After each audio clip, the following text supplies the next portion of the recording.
नमस्कार दोस्तों, आज मैं आपको ज्येष्ठ मास में नित्य नियम से सुनी जाने वाली धर्मराज जी की कहानी सुनाने जा रही हूँ। प्रेम से बोले धर्मराज जी की जय हो।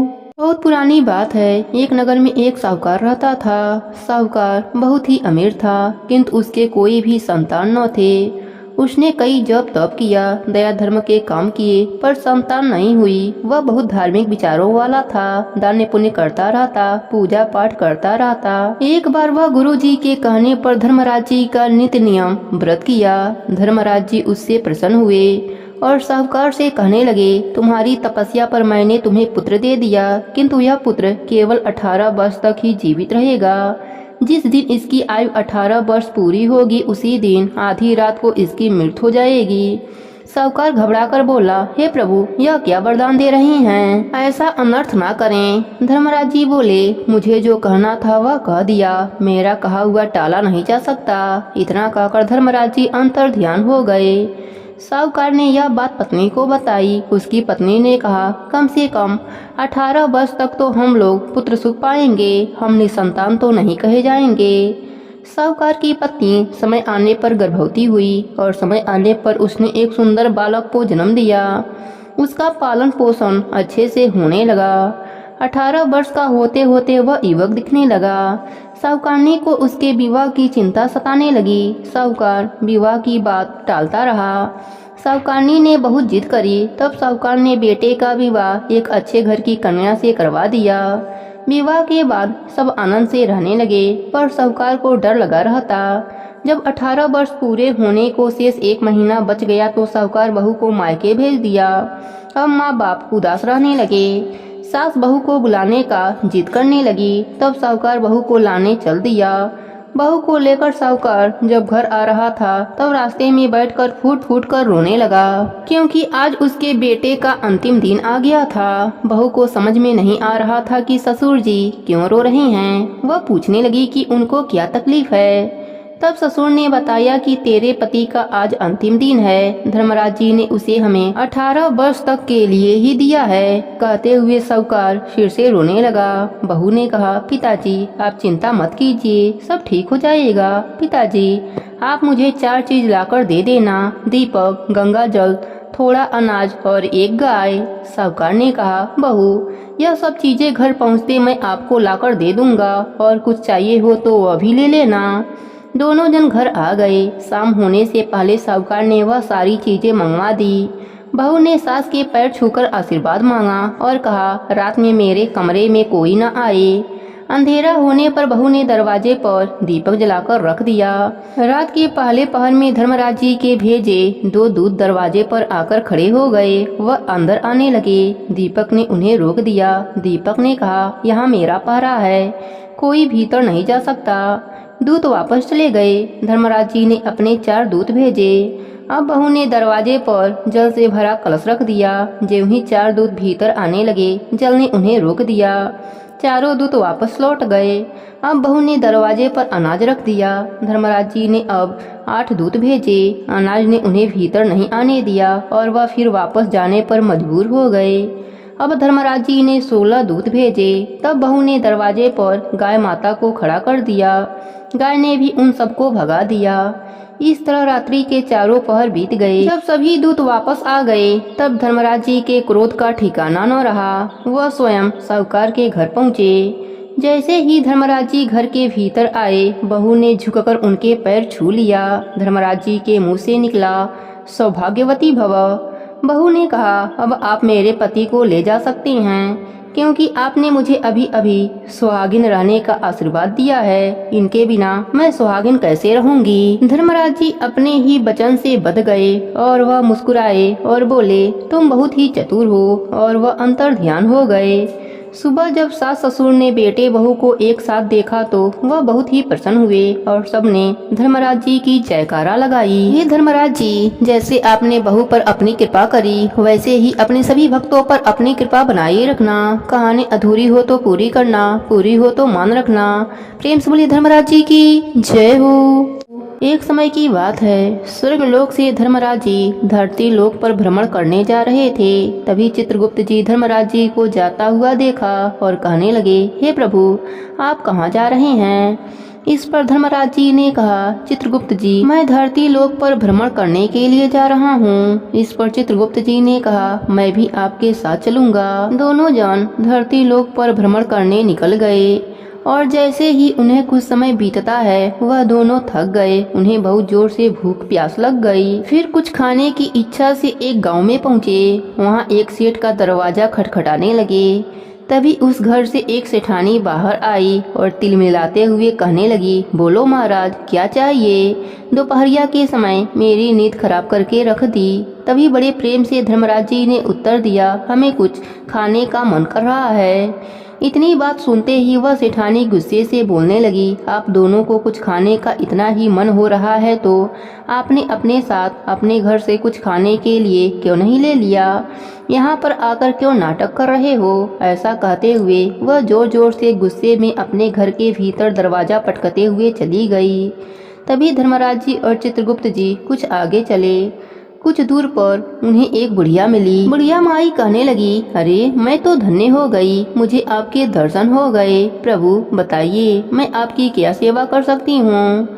तब बड़े प्रेम से धर्मराज जी ने उत्तर दिया और कहा, हमें कुछ खाने का मन है, क्या तुम हमें जिमाओगी? बुढ़िया माई ने कहा, हाँ हाँ, क्यों नहीं प्रभु, अगर आपको जिमाऊंगी तो मेरे तो भाग्य ही खुल जाएंगे।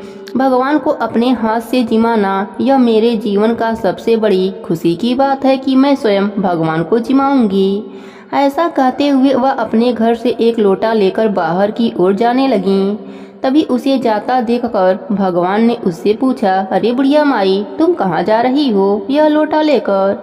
बुढ़िया माई ने कहा, प्रभु, मेरे घर में चावल, दूध और खाड़ नहीं है, उसी को लेने जा रही हूँ।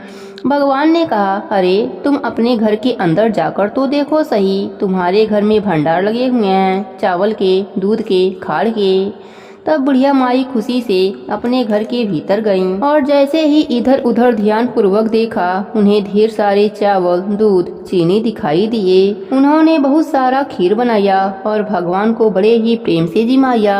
जिमने के बाद वह भगवान से पूछने लगी, हे प्रभु, क्या आप मेरे प्रसाद और मेरे सेवा से प्रसन्न हैं? भगवान ने कहा, हम अपने भक्तों की सेवा से हमेशा प्रसन्न रहते हैं, तुम ऐसा क्यों पूछ रही हो? बुढ़िया माई बोली, हे प्रभु, प्रसन्न तो ठीक है, परंतु एक सवाल और मुझे आपसे पूछना था। इतनी सारी खीर का जो मैंने बनाई है, इसका मैं क्या करूँगी? मेरे यहाँ तो कोई खाने वाला नहीं है। बेटा था जो काफ़ी समय से मुझे छोड़कर चला गया है। मैं अकेले रहती हूँ, इतनी बूढ़ी हूँ कि खुद भी ढंग से नहीं खा सकती हूँ। धर्मराज जी ने कहा, तुम अपनी आंखें बंद करो, जब मैं कहूँ तभी तुम अपनी आंखें खोलना और अपने घर की तरफ देखना। बुढ़िया माई ने तुरंत अपनी आंखें बंद कर लिया और धर्मराज जी की आज्ञा से अपनी आंखें खोलकर कुछ समय के बाद अपने घर की तरफ देखा तो क्या देखती है, उसके घर पर उसके बेटे, बहू, पोता पोती सब आ चुके हैं। यह देखकर वह बहुत ही आश्चर्यचकित हो जाती है और उसके खुशी का कोई भी ठिकाना नहीं रहता। वह तुरंत भगवान के कदमों में गिर जाती है और कहती है, हे प्रभु, आपने मुझे जीवन की सारी खुशियाँ दे दिया, बहुत खुशी दे दी, लेकिन एक समस्या है प्रभु, मेरी कुटिया बहुत छोटी है, अपने बहू और बेटे को कैसे रखूंगी? तब धर्मराज जी ने उस बुढ़िया से कहा, देखो, तुम बिल्कुल भी चिंता मत करो। ऐसा कहकर धर्मराज जी ने उस छोटी सी कुटिया पर अपना पैर रख दिया। तभी वह छोटी सी कुटिया एक बहुत बड़ा महल में बदल गया और उसके बाद सब उस महल में बुढ़िया और उसका बेटा, पोता पोती, बहू सब खुशी से रहने लगे। और उस बुढ़िया ने उस दिन से निश्चय लिया कि वह हर इंसान को खाड़ का प्रसाद देगी और गरीबों की मदद करेगी। तभी वह खीर खाड़ का प्रसाद बांटने लगी और बांटते बांटते वह उस सेठानी के घर जा पहुंची, जहां पर भगवान सबसे पहले आए थे। बुढ़िया माई दरवाजा खटखटाया तो सेठानी बाहर आई और बुढ़िया के हाथ में खीर और खाड़ का प्रसाद देखकर बहुत हैरान हो गई और ताना कसते हुए बोली, हे बुढ़िया, किसका खाना चुरा कर लाई है? तू तो एक वक्त की रोटी के काबिल न थी और आज खीर खाड़ का प्रसाद बांट रही है। कहाँ डाका मारा है तुमने? तभी बुढ़िया माई ने बहुत प्रशंसा पूर्वक उसको उत्तर दिया, अरे मेरे घर में स्वयं भगवान आए थे। उसके बाद से मेरी किस्मत बदल गई। तभी से मेरे घर में किसी भी चीज की कमी ना रही, ना धन की, ना ही सुख की। सेठानी ने कहा, अच्छा वह भगवान थे, मुझे तो लगा कोई नौटंकी करने वाले हैं। मैंने तो अपने घर से रफा दफा कर दिया और कुछ खाने को भी नहीं दिया। इसका मतलब तू मेरे किस्मत का खा रही है, तभी आजकल मेरे घर में खाने को अन्न नहीं है और तू यहाँ खीर खाड़ का प्रसाद बांटती फिर रही है। लेकिन सुन ले बुढ़िया, तू जो खा रही है वह मेरे हिस्से का है और मैं जा रही हूँ माफी मांगने। ऐसा कहकर वह सेठानी दौड़ी दौड़ी भगवान को खोजने लगी। वह कुछ दूर तय करती है, तभी उसे भगवान दिखाई देते हैं। सेठानी उनसे माफी मांगते हुए कहने लगी, हे प्रभु मुझे माफ कर दीजिए, मुझे लगा कोई नौटंकी करने वाले आए हैं, इसलिए मैंने अपने घर से आपको रफा दफा कर दिया। पर प्रभु मैं नहीं जानती थी कि वह आप हैं, नहीं तो मैं आपको भरपूर भरपेट भोजन कराकर भेजती। आप भी सोचते कि सेठानी से सही पाला पड़ा है, कितना बढ़िया जिम्मा कर भेजा है, उस बुढ़िया से भी कई गुना अच्छा। लेकिन आप मेरे किस्मत की थाली उसे कैसे दे सकते हैं? मेरे घर में तो धन का एक दाना भी न रहा। भगवान ने कहा, देखो मैंने किसी की किस्मत की थाली किसी को नहीं दिया। तुमने हमें ना किया और उस बुढ़िया ने हमें हाँ किया, इसलिए तुम्हारी जिंदगी में सब कुछ ना हो गया और उसके जिंदगी में सब कुछ हाँ हो गया। इसमें हमारी कोई गलती नहीं है, सब तुम्हारे कर्मों का फल का भोग है। जो इंसान इस दुनिया में आने के बाद अपने धन को सिर्फ अपने लिए इस्तेमाल करता है, उसके घर में कभी भी बरकत, सुख, शांति और उदासी छाई रहती है और उसके जिंदगी में हमेशा दुख तकलीफें भरी रहती हैं और कभी उसके भरे हुए भंडारे भी खाली पड़ जाते हैं। इसलिए तुम्हारे साथ भी ऐसा ही हुआ है। सेठानी ने कहा, प्रभु मुझे माफ कर दीजिए, प्रभु मेरा परिवार का पालन पोषण कैसे होगा, मुझे माफ कर दीजिए प्रभु। मैं अपने जिंदगी में कभी ऐसा नहीं करूंगी, दान पुण्य अवश्य करूंगी, गरीबों को खाना पानी खिलाऊंगी, अपने धन सिर्फ अपने लिए इस्तेमाल नहीं करूंगी। मैं वादा करती हूँ प्रभु, मुझे माफ कर दीजिए। उसकी बातें सुनकर भगवान ने कहा, काम तेरा रुकेगा नहीं, धन तेरा टिकेगा नहीं। ऐसा कहकर धर्मराज जी धरती लोक से स्वर्ग लोक की ओर प्रस्थान कर दिए। हे धर्मराज जी, जैसे आपने बुढ़िया माई पर अपनी कृपा करी, वैसे ही अपने सभी भक्तों पर अपनी कृपा बनाए रखना। प्रेम से बोले धर्मराज जी की जय हो, चित्रगुप्त जी की जय हो। एक समय की बात है, एक गांव में एक ग्वाला अपने बीवी बच्चों के साथ रहता था। उसका एक बेटा और एक बेटी थी। वह ग्वाला था तो उसके पास बहुत गाय और बछड़े थे। वह गायों को चराने जाया करता था और गायों का दूध, दही, घी बेचकर अपने परिवार का पालन पोषण करता था। जितना भी वह कमाता था, उसकी पत्नी उसी में संतोष करके अपने घर का खर्चा चलाती थी। एक दिन उसकी पत्नी बहुत बीमार हो गई और उसकी मृत्यु हो गई। अब ग्वाले के ऊपर ही अपने दोनों बच्चों की जिम्मेदारियां आ गई। कहते हैं, अगर पिता मर जाए तो माँ अपने बच्चों को सही तरीके से पाल लेती है, लेकिन पिता ऐसा नहीं कर पाता। उस ग्वाले को भी बहुत परेशानी हो रही थी। वह गाय चराने जाता तो अपने बच्चों के लिए भोजन तैयार नहीं कर पाता था। बच्चे अभी छोटे थे। बेटी 10-12 साल की थी और बेटा 8-9 साल का था।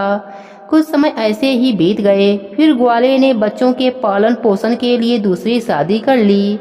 ग्वाले की दूसरी पत्नी घर में आ गई। वह ग्वाले के बच्चे को बिल्कुल भी पसंद नहीं करती थी और ग्वाला भी अपनी दूसरी पत्नी के साथ बहुत खुश रहने लगा था। अब ग्वाला अपनी दूसरी पत्नी की सारी बात मानता था। धीरे धीरे समय बीतता है और बच्चे और बड़े हो जाते हैं। लड़का 12 साल का हो जाता है। उसकी दूसरी माँ उसे बिल्कुल भी पसंद नहीं करती थी। एक बार अपने पति से कहती है कि आप क्यों गाय और बछड़ों को चराने जाते हो? अब तो आपका लड़का बड़ा हो गया है, अब से गाय और बछड़ा चराने के लिए इसे भेजा करो। फिर उस ग्वाले ने लड़के को गाय और बछड़ों को लेकर जंगल में भेज देता है। इधर उसकी लड़की भी बड़ी हो गई थी। वह घर का सारा काम करती और खाना बनाती, अपने भाई को अपने हाथों से खाना खिलाती। वह लड़की धर्मराज जी की परम भक्त थी। धर्मराज जी की रोज कथा कहानी कहती थी। वह दोनों भाई बहन एक दूसरे से बहुत प्यार करते थे और दोनों आपस में बातें करते कि पता नहीं हमारे पिताजी को क्या हो गया है, वह हम पर अब बिल्कुल भी ध्यान नहीं देते हैं। जब से हमारी माँ की मृत्यु हुई है तब से कितने कष्ट भरे दिन आ गए हैं। तब बहन अपने भाई को समझाती है कि तू बिल्कुल भी चिंता मत करो, तुम्हारी बड़ी बहन है ना और भगवान भी हमारे साथ हैं। यह कहकर वह अपने भाई का ढाढ़स बढ़ाती है।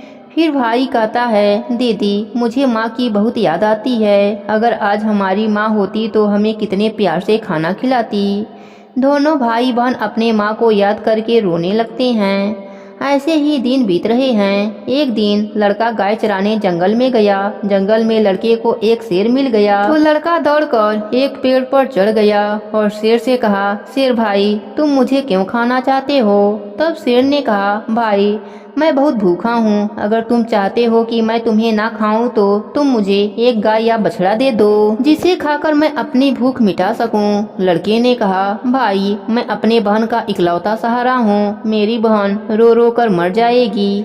मेरे पिता और सौतेली माँ हैं जो हम दोनों पर बहुत अत्याचार करते हैं। मैं अपने बहन का उम्मीद टूटने नहीं दे सकता हूँ। फिर भी तुम्हें मुझे खाना है या गाय और बछड़ा खाना है तो मैं नहीं कह सकता, क्योंकि इसके लिए मुझे अपने पिताजी से पूछना पड़ेगा।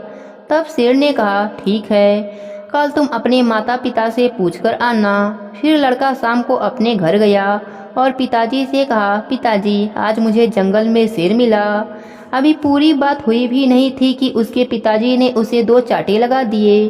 फिर वह रोने लगा। रोते रोते उसने कहा, पिताजी मैं आपसे कुछ कहना चाहता हूँ, आप मेरी बात तो सुन लीजिए। जैसे तैसे लड़के ने अपने पिता को सारी बात बताई कि जंगल में उसे एक शेर मिला, वह मुझे खाएगा या गाय और बछड़े को खाएगा। यह सब बातें उसकी सौतेली माँ सुन रही थी। उसने कहा, गाय और बछड़ा कम नहीं होने चाहिए, पता है वह कितने कीमती हैं। उनके दूध से ही तो हमारा घर चलता है और तुम्हारे बिना तो हमारा कुछ नहीं बिगड़ेगा, इसलिए अच्छा है शेर तुम्हें ही खा जाए। अब वह बेचारा दुखी मन से अपने बहन के पास गया। उसकी बहन ने खाना खिलाया और पूछा कि तुम इतने उदास क्यों हो? तब लड़के ने सारी बात अपने बहन को बताई। तब उसकी बहन समझाने लगी कि तुम तो मेरी जिंदगी का आधार हो, तुम्हारे बिना तो मैं जीने की सोच भी नहीं सकती। अगर तुम्हें कुछ हो गया तो मैं जिंदा नहीं रहूंगी, इसलिए तुम जंगल को जाना, एक बछड़ा शेर को खाने को दे देना। अगर गाय जिंदा रहेगी तो बछड़ा तो और भी आ जाएंगे। और उसके पिता ने भी यही कहा था कि शेर तुम्हें खा जाएगा तो पुत्र तो और भी हो जाएंगे। यह सारी बात बहन ने सुन ली थी तो भाई ने कहा, ठीक है बहन। दूसरे दिन वह फिर जंगल में गया। शेर उसका इंतजार करता हुआ मिला। शेर ने कहा, कहो भाई तुम अपने माता पिता से आज्ञा लेकर आ गए या मैं तुम्हें खा जाऊं? तब लड़की ने सारी बात शेर को बताई और कहा, मेरी बहन ने कहा है कि तुम एक बछड़े को खा लो। फिर शेर बछड़े को लेकर अपनी गुफा के तरफ चला गया और लड़का खुशी खुशी अपनी गाय चराने लगा। उस शाम को घर आया तो उसके माता पिता गाय और बछड़ों की गिनती करने लगे तो एक बछड़ा कम पाया। वह समझ गए वह बछड़ा लड़का शेर को दे दिया है। इस बात पर वह दोनों बहुत गुस्से हुए और उसे मारने लगे। उसके पिता ने उसे डंडे से इतना मारा कि वह बेहोश होकर गिर पड़ा। उसकी बहन यह सब देख रही थी और उसको बहुत बुरा लग रहा था, लेकिन वह कर भी क्या सकती थी। जब उसके माता पिता चले गए तब बहन अपने भाई को उठाकर कमरे में ले गई और उस पर पानी के छींटे मारे। जब वह होश में आया तो उसे पानी पिलाया, खाना खिलाया और दोनों भाई बहन खूब देर तक रोते रहे। फिर बहन ने कहा, भाई अब तुम्हारा यहाँ रहना खतरे से खाली नहीं है। माँ की यह अंगूठी है, तुम यह पहन लो और यह घर छोड़कर चले जाओ। अगर तुम जीवित रहोगे तो मुझे आस रहेगी और हम कभी ना कभी जरूर मिलेंगे। भाई के समझ में बहन की सारी बात आ गई, लेकिन उसने कहा, बहन तुम ठीक कह रही हो, लेकिन मैं तुम्हें यहाँ अकेला छोड़कर कैसे चला जाऊँ? माँ तुम पर भी तो अत्याचार करती है, सब काम करवाती है, मारती पीटती है। तब बहन ने कहा, भाई अगर तुम ठीक रहोगे तो मैं सब सहन कर लूंगी, लेकिन तुम यहाँ से चले जाओ। भाई अपने बहन की बात मान लेता है और एक धागा उठाता है और अपने बहन की कलाई पर बांध देता है। यह मेरी निशानी है। जब भी हम मिलेंगे तो यह देखकर एक दूसरे को पहचान लेंगे। तुम यह धागा टूटने मत देना। बहन ने कहा, ठीक है। जब दोनों भाई बहन बातें कर रहे थे तो उनकी सौतेली माँ सारी बातें सुन लेती है। तब वह मन में सोचने लगी, अच्छा यह बात है, अब मैं इन्हें मजा चखाती हूँ। जब लड़का और लड़की सो गए तब सौतेली माँ ने अपने पति से कहा, मुझे तो इस लड़के का मांस खाना है। पति ने कहा, ठीक है, अगर तुम्हारी ज़्यादा इच्छा हो रही है तो मैं अभी इसका मांस लेकर आता हूँ। बाप इतना निर्दयी, इतना कठोर हृदय का हो गया कि वह अपने बेटे को उठाया और बाहर ले गया और कुल्हाड़ी से उसके छोटे छोटे टुकड़े कर दिए।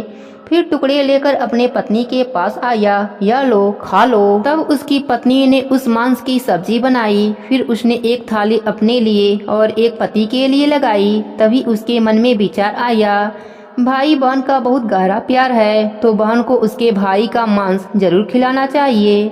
तो उसने बहन को बुलाया और एक थाली उसके लिए भी लगा दी और कहा, खा लो। तब बहन सोचने लगी, इतने प्यार से तो माँ ने कभी खाना नहीं दिया, जरूर कोई बात है। जब वह खाना खाने लगी तो बहन ने देखा थाली में वही अंगुली आ गई जिसमें वह अंगूठी थी। बहन तुरंत समझ गई कि वह सुबह से अपने भाई को खोज रही है, लेकिन वह उसे कहीं भी दिखाई नहीं दे रहा है।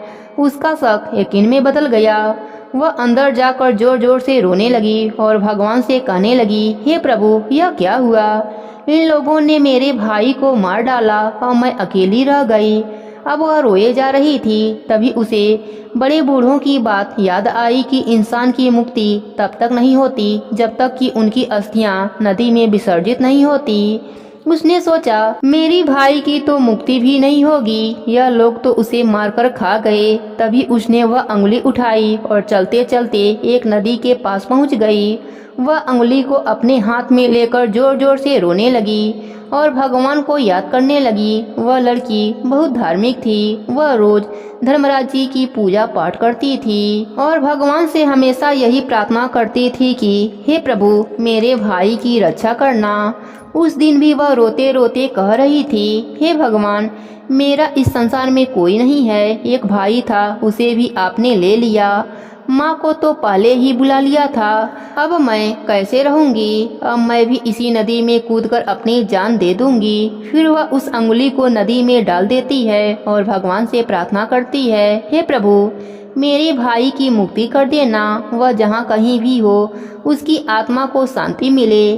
फिर नदी में कूदने वही वाली होती है तो उसने देखा जो अंगुली उसने नदी में डाली है वह तोता बनकर उड़ गया और नदी के पास एक पेड़ था, वह उसी पर जाकर बैठ गया। फिर तोते ने कहा, बहन, तुम क्यों दुखी होती हो? मैं तेरा भाई हूँ। बहन, तुमने यह बहुत अच्छा किया कि जो तुमने इस अंगुली को नदी में डाल दिया। इससे मेरी मुक्ति हो गई और मुझे तोते की योनि मिल गई। बहन, तुम चिंता मत करो, मैं तोता बनकर भी तुम्हारी हर तरह से मदद करूंगा। हम दोनों आपस में सुख दुख की बातें किया करेंगे। यह देखकर बहन बहुत खुश हुई कि चलो, मेरा भाई साथ तो है, किसी भी रूप में सही। फिर बहन घर वापस आ गई। सौतेली माँ उससे घर का सारा काम करवाती थी और उसकी सौतेली माँ बहुत खुश होती कि चलो, इसका कोई अपना नहीं है, इसके भाई से तो पीछा छूट गया। लेकिन वह लड़की जल्दी से अपना काम पूरा करती है और बाग बगीचे में जाती है। वहाँ उसका भाई उसका इंतजार कर रहा होता है। दोनों भाई बहन वहाँ खूब बातें करते हैं। वह अपने बहन को अच्छा फल खिलाता है। भाई अपने बहन से कहता है, बहन, तुम चिंता मत करना। यदि माँ पिताजी तुम्हें यहाँ न आने दे तो मैं घर के बाहर किसी डाली पर बैठा दिखाई दूंगा। बहन बहुत खुश रहती है। भाई सोचता है, मुझे अपने बहन के लिए कुछ करना चाहिए। वह इन निर्दयी लोगों के साथ रहती है जो उन्होंने मेरे साथ किया, कहीं मेरे बहन के साथ भी ना कर दें। मुझे उनसे बदला लेना होगा। फिर उसने भगवान से प्रार्थना करी, हे भगवान, मेरी बहन की रक्षा करना। वह एक लोहार के पास पहुंचा। लोहार से तोते ने कहा, पिता ने मारा, माँ ने मरवाया। बहन सरासर रोई थी। वह हरिहर तोता बनकर उड़ चला। फिर वह लोहार कहने लगा, तुम क्या कह रहे हो? मेरे तो कुछ भी समझ में नहीं आ रहा है। फिर उसने वही दोहराया, पिता ने मारा, माँ ने मरवाया, बहन सरासर रोई थी, मैं हरिहर तोता बनकर उड़ चला। तोते को बोलता हुआ देखकर उसे उसकी बातें सुनने का मन हुआ। वह कहने लगा, तोता तुम मुझे खुलकर बताओ, तुम क्या कहना चाहते हो। तब तोते ने सारी बातें लोहार को बताई। लोहार तोते की बात सुनकर कहता है, तुम्हारी कहानी तो बहुत ही दुख भरी है, यह सुनकर मुझे रोना आ रहा है। तुम बताओ मुझसे क्या चाहते हो, अगर तुम चाहो तो मैं तुम्हारे लिए अपनी जान भी दे सकता हूँ। तब तोते ने कहा, मुझे कुछ नहीं चाहिए, बस तुम मेरे लिए ऐसी कटार बना दो जो तलवार से भी तेज हो। लोहार ने कहा, ठीक है भाई। फिर उस लोहार ने तोते के लिए कटार बना दी। कटार बन गई। तोते ने कहा, इस कटार को मेरे पंखों में छुपा दो। लोहार ने कटार को पंखों में छिपा दिया। वह तोता वापस पेड़ पर आ गया। उसने अपने बहन को कुछ नहीं बताया। उसकी बहन उससे मिली, बातें करी, साथ में भोजन किया और वह घर वापस चली गई। अगले दिन तोता एक सोनार के पास गया और सोनार से भी वही बातें करी। बाप ने मारा, माँ ने मरवाया, बहन सरासर रोई थी, मैं हरिहर तोता बनकर उड़ाया। सोनार ने कहा, तुम क्या बोल रहे हो भाई, मेरे समझ में कुछ नहीं आ रहा है। वह फिर से वही कहने लगा। सोनार को भी उसकी बातें जानने की इच्छा हुई कि यह क्या कहना चाहता है। सोनार ने तोते से कहा, तुम मुझे सीधे सीधे बताओ, तुम क्या कहना चाहते हो। तो तोते ने सोनार को भी अपनी सारी कहानी सुनाई। सोनार भी तोते की बात सुनकर बहुत दुखी हुआ। सोनार भी उसकी बातें सुनकर रोने लगा। फिर सोनार कहता है, बताओ मैं तुम्हारी क्या मदद कर सकता हूँ। तोते ने कहा, भाई मैं अपने बहन को कुछ सोने के गहने देना चाहता हूँ, तुम मेरे बहन के लिए गहने बना दोगे क्या। सोनार ने कहा, बस इतनी सी बात, बताओ क्या क्या बनाना है। फिर तोते ने कंगन हार बनाने को कहा। सोनार ने बना दिया। तोते ने उसे खूब आशीर्वाद दिया।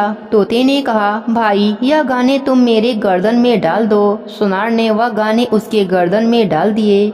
फिर तोता उड़कर उसी पेड़ पर आ गया जिस पेड़ पर वह रहता था। उसी पेड़ के कोकड़ में उन गहनों को रख दिया। अगले दिन तोते ने सारे गहने अपने बहन को दिया। गहने पाकर बहन बहुत खुश हुई। फिर उसने पूछा, तुम्हारे पास यह गहने कहाँ से आए। तोते ने कहा, मेरा एक सोनार दोस्त है, उसने मुझे बनवा कर दिया है। फिर बहन खुशी खुशी घर चली गई। जब सौतेली माँ ने उसे गहने पहने हुए देखा तो वह जल भून गई और उसे मारते हुए बोली, यह गहने कहाँ से चोरी करके ला रही हो। तब उसने कहा, माँ मैंने यह गहने कहीं से चुराए नहीं हैं, यह तो मेरे भाई ने मुझे दिया है। वह सौतेली माँ को पूरी बात नहीं बताती कि उसका भाई ही तोता बना है। उसने कहा, एक तोता है, वह मुझसे बातें करता है और मैंने उसे अपना भाई बना लिया है, उसी ने मुझे यह गहने दिए हैं। तब सौतेली माँ सोचने लगती है कि ऐसा कौन सा तोता है जो इसका भाई बन गया है। जैसे तैसे तो एक भाई से पीछा छुड़ाया था, अब दूसरा भाई कहाँ से आ गया। फिर दूसरे दिन उसकी माँ उस तोते को ढूंढने जंगल में जाती है। तभी उसे तोता दिखाई देता है। वह तोते को पकड़ने की कोशिश करती है, लेकिन तोता उसके हाथ में नहीं आता।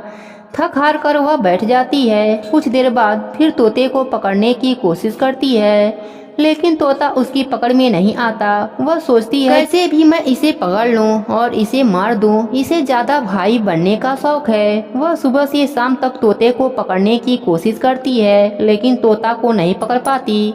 फिर वह घर आ जाती है तो उसका सारा गुस्सा उस लड़की पर निकलता है। वह उससे सारे गाने भी छीन लेती है। अगले दिन लड़की तोते से मिलने जाती है तो तोता कहता है, बहन जो गाने मैंने तुम्हें दिए थे वह कहाँ है। तब बहन कहती है, भैया वह गाने तो माँ ने छीन लिए। यह सुनकर तोता बहुत गुस्से में आ जाता है और कहता है, बस अब इसके पाप का घड़ा भर चुका है, अब इसको सजा मिलना ही चाहिए। फिर वह तोता उस घर के बाहर एक डाल पर बैठ जाता है और इंतजार करता है कि उसके माता पिता कब बाहर निकलें। तभी वह लड़की कुछ काम करने बाहर आती है। उसी समय उसकी माँ किसी बात पर उसे डांट रही थी और उसे मार रही थी। तभी उसके पिता भी बाहर आ जाता है और वही लड़की को मारने लगता है। यह सब वह तोता पेड़ पर बैठकर देख रहा था। उससे यह सब देखा नहीं गया और वह अपने सौतेली माँ और बाप पर झपट पड़ा। उसके पंखों में जो कटार थे उससे उन दोनों की आंखों में घुसेड़ दिए। अब दोनों अंधे हो गए और तड़पने लगे। फिर उसने अपने चोंच से कटार को निकाली और उन पर वार कर दिया। वह दोनों जमीन पर गिर पड़े। तोते ने कहा, तुम दोनों ने बहुत से पाप किए हैं, मैं तुम दोनों को नहीं छोड़ सकता। तब वह दोनों कहते हैं, तुम्हारा हमसे क्या बैर है? तब तोते ने कहा, तुमने तो मुझे मारकर खा लिया, अब पूछ रहे हो कि क्या बैर है? फिर वह दोनों तड़प तड़प कर मर जाते हैं। तब तोता अपने बहन से कहता है, चलो अब हम यहाँ नहीं रहेंगे। अगर यहाँ रहे तो हमें अपने दुखों को याद करके रोना पड़ेगा। हम उसको कभी भूल नहीं पाएंगे और दुखी हमेशा रहेंगे। उसकी बहन कहती है, हाँ भैया, अब हम यहाँ नहीं रहेंगे। अब हम ऐसी जगह रहेंगे जहाँ कोई हमें दोनों को अलग ना कर सके। फिर वह दोनों वहाँ से चल देते हैं। चलते चलते एक मंदिर में पहुँच जाते हैं। तोता कहता है, बहन, इससे अच्छी जगह हमें और नहीं मिल सकती। अब दोनों भाई बहन उस मंदिर में रहने लगे। बहन तो पहले से ही पूजा पाठ करती थी। अब दोनों भाई बहन मिलकर धर्मराज जी का नित्य नियम निभाने लगे। ऐसे ही दिन बीत रहे थे। उनके सच्ची भक्ति को देखकर एक दिन धर्मराज जी प्रकट हुए और बहन से मनचाहा वरदान मांगने को कहते हैं। तो लड़की ने कहा, हे प्रभु, मुझे कुछ नहीं चाहिए, मैं तो बस इतना चाहती हूँ कि मेरा भाई पहले वाले रूप में आ जाए और हम भाई बहन को कोई भी अलग ना कर सके। उसकी यह बात सुनकर भगवान बहुत खुश होते हैं और उन्हें वरदान देते हैं कि उसका भाई पहले जैसा हो जाए। फिर धर्मराज जी की कृपा से वह लड़का पहले जैसा रूप में आ गया। अब वह भाई बहन बहुत खुश रहते थे। भगवान की कृपा से उनके पास घर हो गया, उसमें अन्य धन दौलत हो गया।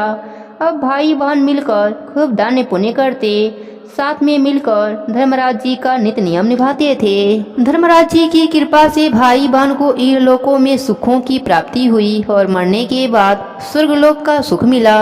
प्रेम से बोले धर्मराज जी की जय हो। किसी गांव में एक गरीब किसान था। घर में उसकी पत्नी और वह दो ही लोग रहते थे।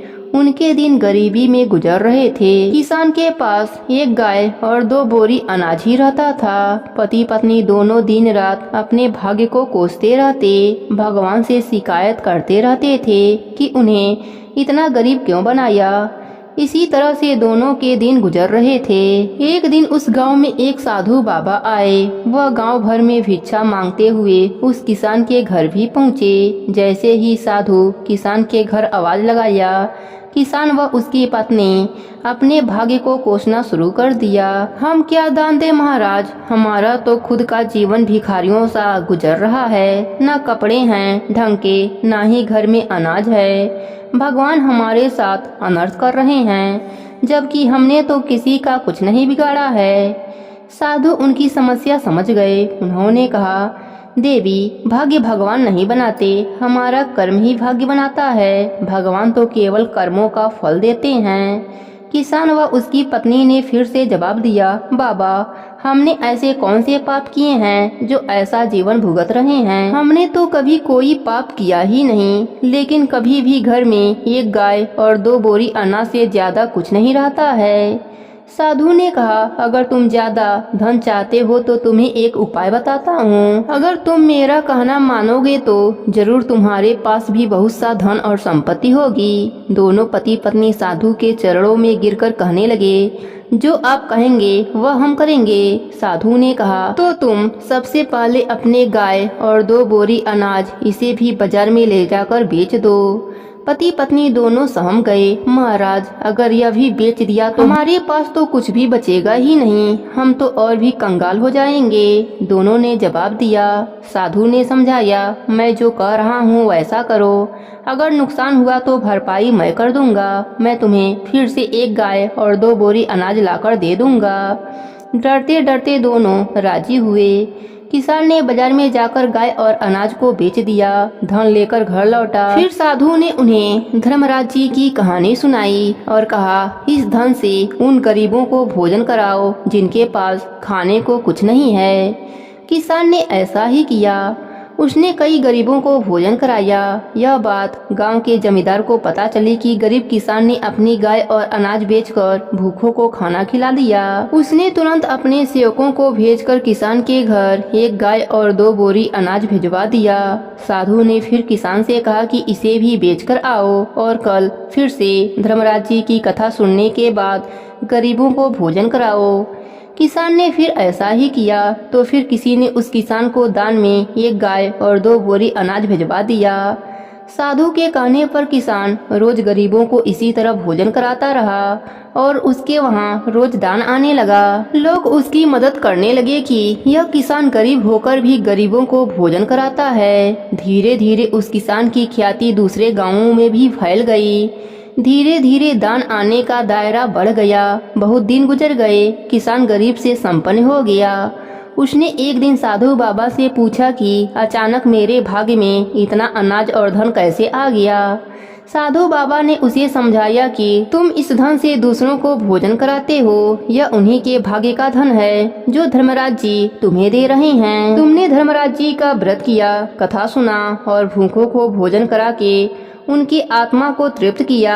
यह उन्हीं के पुण्यों का फल है जो तुम्हें इतनी जल्दी मिली है। हमेशा अपनी असफलताओं और दुर्भाग्य के लिए भगवान और भाग्य को कोसना ठीक नहीं होता है। अपने कर्म बदल कर देख लेना चाहिए। संभव है कि हमारे कर्म ही ऐसे ना हो कि भाग्य उसमें साथ न देता हो। इस प्रकार वह किसान धरती लोक पर सुखों को भोगा और मरने के बाद उसे स्वर्ग लोक की प्राप्ति हुई। हे धर्मराज जी, जैसे आपने गरीब किसान पर अपनी कृपा करी वैसे ही अपने सभी भक्तों पर अपनी कृपा बनाए रखना। प्रेम से बोले धर्मराज जी की जय हो। बहुत पुरानी बात है। एक गांव में 2 परिवार रहता था। उस परिवार में सोना और सुनीता नाम की 2 औरतें रहती थीं। उनका रिश्ता देवरानी और जेठानी का था। सोना सीधी सादी और शांत स्वभाव की थी और सुनीता गुस्से वाली थी। सुनीता को गुस्सा आता तो अच्छा बुरा नहीं देखती, कुछ भी कर देती थी। उसे सब लोग समझाते कि सुनीता अपना व्यवहार बदलो, अपना कर्म सुधारो, नहीं तो तुम्हें बहुत परेशानी होगी। लेकिन सुनीता पर किसी की भी बात का कोई असर नहीं होता। एक दिन सोना और सुनीता दोनों अपने घर के बाहर बातें कर रहे थे। दोनों का दरवाजा खुला था। दोनों के वहाँ दूध रखा था। इतने में ही 2 कुत्ते आए। सोना और सुनीता के खुले दरवाजे देखकर कुत्ते अंदर चले गए और दोनों कुत्ते दूध पीने लगे। अंदर से आवाज आने पर दोनों भागकर अपने अपने घर में गए और देखा कि दूध कुत्ते पी रहे हैं। सोना ने सोचा कि अब इस कुत्ते ने दूध जूठा कर दिया है तो पूरा इसे ही पिला देती हूँ। यह सोचकर सोना उसको नहीं भगाया, कुत्ते को सारा दूध पिला दिया। कुत्ता दूध पीकर वहाँ से चला गया। इधर सुनीता ने जब कुत्ते को दूध पीते हुए देखा तो एक डंडा से कुत्ते को मारने लगी। कुत्ते को इतना मारा कि उसकी कमर ही टूट गई। जैसे तैसे कुत्ता अपनी जान बचाकर वहाँ से निकला। दोनों कुत्ते जब बाहर मिले तो एक दूसरे का हाल पूछने लगे। जो कुत्ता सोना के घर गया था वह बोला, मैं जिस स्त्री के घर गया वह तो बड़ी भली है। मुझे दूध पीता देखकर भी कुछ नहीं कहा, बल्कि जो दूध बच गया था वह भी उसने मुझे पिला दिया, जिससे कि मेरा पेट भर गया। उसने मेरी आत्मा तृप्त कर दी, इसलिए मैं उसे बार बार आशीर्वाद दे रहा हूँ।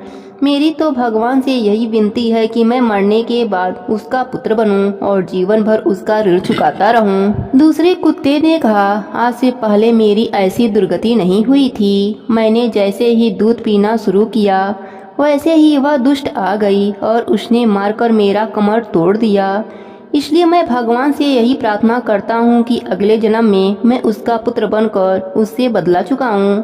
जैसे उसने मारकर मेरी कमर तोड़ी है वैसे ही मैं भी उसका हृदय और कमर तोड़ दूंगा। कुछ दिनों के बाद दोनों कुत्तों की मृत्यु हो जाती है। दोनों मरकर धर्मनगरी पहुंचते हैं। दोनों कुत्तों ने धर्मराज जी को अपनी पूरी कहानी सुनाई। कुत्तों के आग्रह पर धर्मराज जी ने दोनों कुत्तों को सोना और सुनीता के यहाँ पुत्र के रूप में जन्म दे दिया।